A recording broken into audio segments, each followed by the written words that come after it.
What is going on, everyone? This is Sarah coming at you from just outside of Hartford, Connecticut. And today, we're going to go over the 2020 World Series, which was just ended last night when the LA Dodgers took Game 6 over the Tampa Bay Rays. So we're going to go game by game with a little bit of insight on each game. So we'll start off with Game 1, which was Clayton Kershaw taking the win over Tyler Glasnow, giving LA the 1-0 series lead. So basically, the Dodgers got to Tyler Glasnow early and often, easily taking him, just beating him up. It was a team effort on offense. Basically, every player in LA was contributing in some way, shape, or form, whether it was a good hit, getting on base at a key moment and scoring a run, getting a clutch RBI single, anything like that. And Cody Bellinger most notably hit a home run. Now, keep in mind, 2 days before this game, Cody Bellinger had appeared to hurt his shoulder after hitting the series-clinching home run over the Braves in the NLCS, so it was worth noting. Dodgers take a 1-0 series lead. So now we get to Game 2, and this game ends with Nick Anderson getting the win over Tony Gonsolin. So this ties up the series at 1 apiece. Tony Gonsolin actually ends up having the shortest World Series start in MLB history, only making it 1 2/3 innings. Now, does that mean he did horrible? Kind of. He didn't have a great outing for the Dodgers, but what really hurt the Dodgers was the Rays pitching was ready to go. Blake Snell and the relievers were just dominant. The Rays would record 15 strikeouts, which tied the Dodgers record for most times struck out in a World Series game, which is an odd thing to say, but it did. And the Rays pitching stepped up. The hitting didn't really step up, though. It was just a really good pitching night. Blake Snell, like I said, looked really good. And the series was tied at 1-1, like I said. So now we get to Game 3, and this was Walker Buehler winning the game over Charlie Morton, giving LA the 2-1 series lead.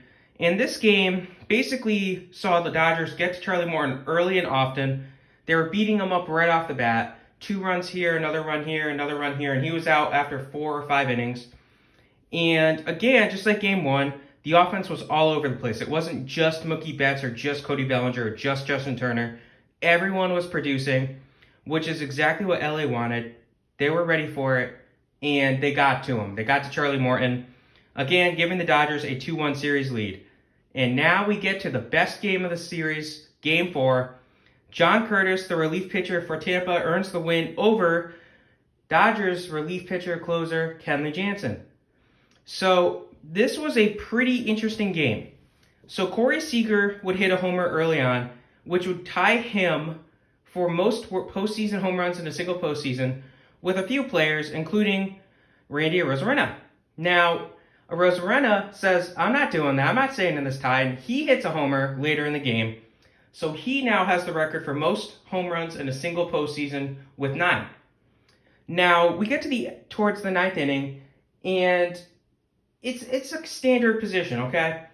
But what ends up happening is a simple hit towards the outfield, simple, nothing crazy, gets misplayed by Chris Taylor in the outfield, a run will score, so now the game is tied up, and then we have another missed throw by Taylor, or mishandled by Will Smith, I should say, at home, allows Arozarena to score the game-winning run.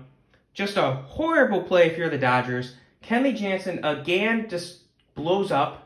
So Kenley Jansen's definitely on the hot seat today. And just a bunch of errors. I mean, Chris Taylor and Will Smith both just misplayed the game.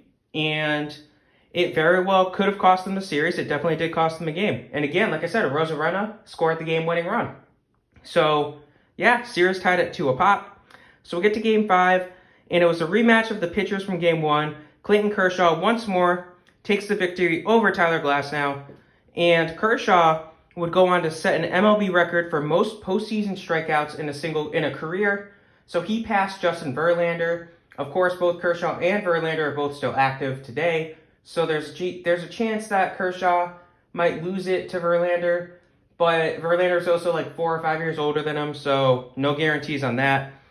But the guy who came in clutch for the Dodgers in Game 5 was Max Muncy. He hit a key home run right in the beginning of the game, which basically set the tone, 2-run homer, and gave the Dodgers essentially the momentum to win the game. and again chased Tyler Glasnow out of the game early, which did not help the Rays. Now the Dodgers were up 3-2 at this point, so we get to Game 6, and Game 6 was a little bit of a snooze fest early on. So it was 1-0 after Randy Arozarena hit an early home run, which gave him 10 in the postseason, which again separated him even more so from the pack by giving him the 10, whereas everyone else is at 8 for most home runs in a single postseason. So Arozarena did end up breaking that record, and he will probably have it for a little bit, but it's probably something that's going to get broken in the next 15 or so years. So then, that obviously wasn't everything because the Dodgers end up coming back. So Blake Snell's having a good game, he's rolling, and then all of a sudden they decide to bench him, pull him from the game for Nick Anderson because he allows a single. So there's a runner on first, and what does Anderson do? Anderson gets blown up, struggles again, and just ends up blowing the game. So the Dodgers end up capitalizing when Mookie Betts hits a solo shot to make it 3-1, sorry, and the Rays just couldn't get it back together.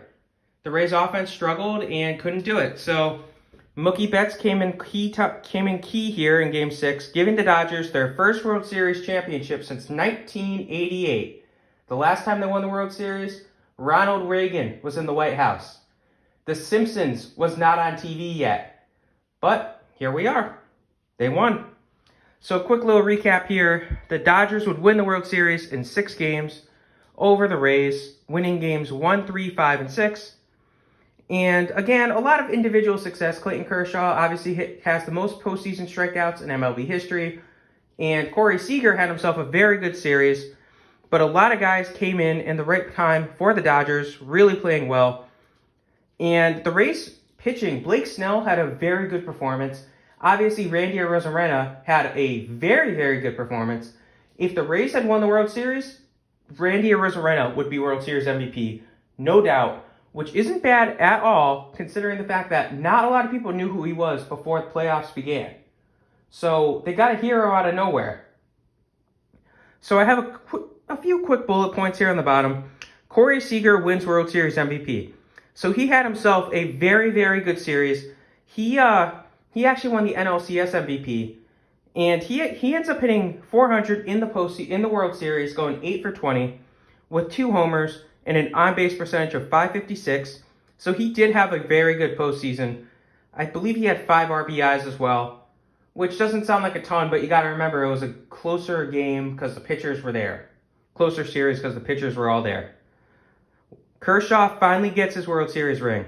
So the biggest knock on Clayton Kershaw up to this point in his career was the fact that he did not have a World Series ring. Now, he's obviously a Hall of Famer the day he retires, 5 years after the day he retires. But now he has that ring, so he's in a great position. He has the ring. He's going to be a Hall of Famer. You can't ask for much more. The last point is Justin Turner, COVID.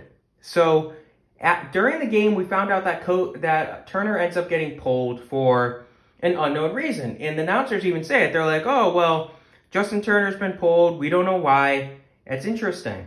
There's no word on why he got pulled.